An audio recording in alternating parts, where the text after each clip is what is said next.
Assalaamu calaykum. Magacaygu waa Cabdullah. Halkan waa kanaalka dunida. Maanta muuqaalkeena waxa uu ku saabsan yahay 10 madaxweyne ee ugu muddada dheeraa xilliga xukunkoodii.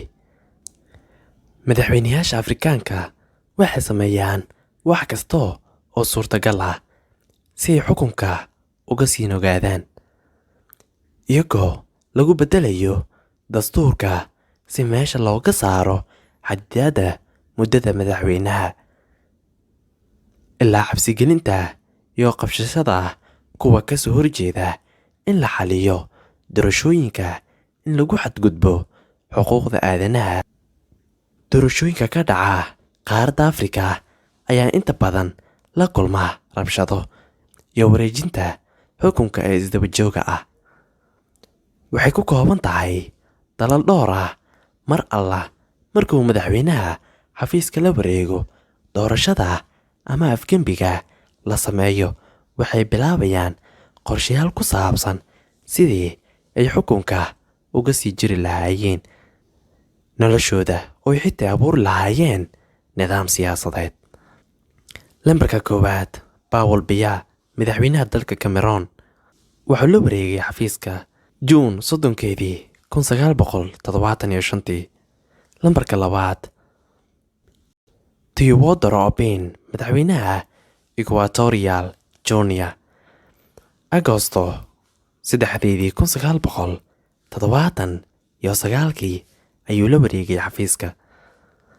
Lambarka 3, Denis Sassou, madaxweynaha Jamhuuriyadda Congo, wuxuu la wareegay Febraayo 8, 1979.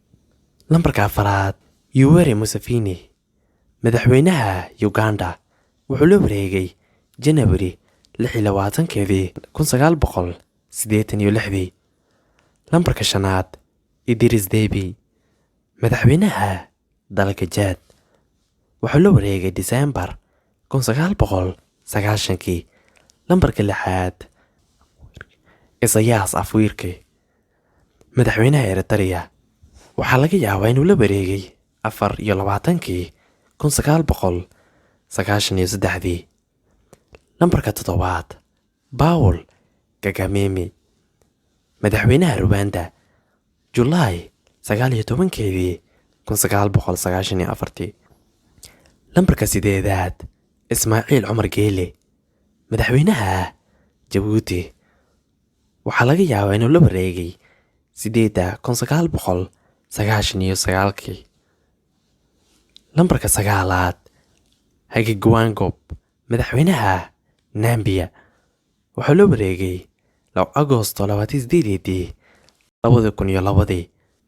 Lambarka 10, Faure Gnassingbe, oo waa kii aan ka soo hadalnay muuqaalkii ugu dambeeyay ee barnaamijka maamul, madaxweynaha Togo, Febraayo 2005.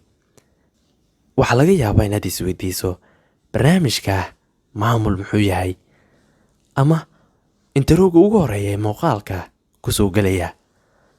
Intaroogaasi ee muuqaalka yar ku soo gelaya ee barnaamijka maamul waa barnaamij aan ugu talagalnay waxyaabaha la xiriira maamulka iyo waxqabashada iyo ama xukunka. Magacaygu waa Cabdullah. Halkan waa kanaalka dunida.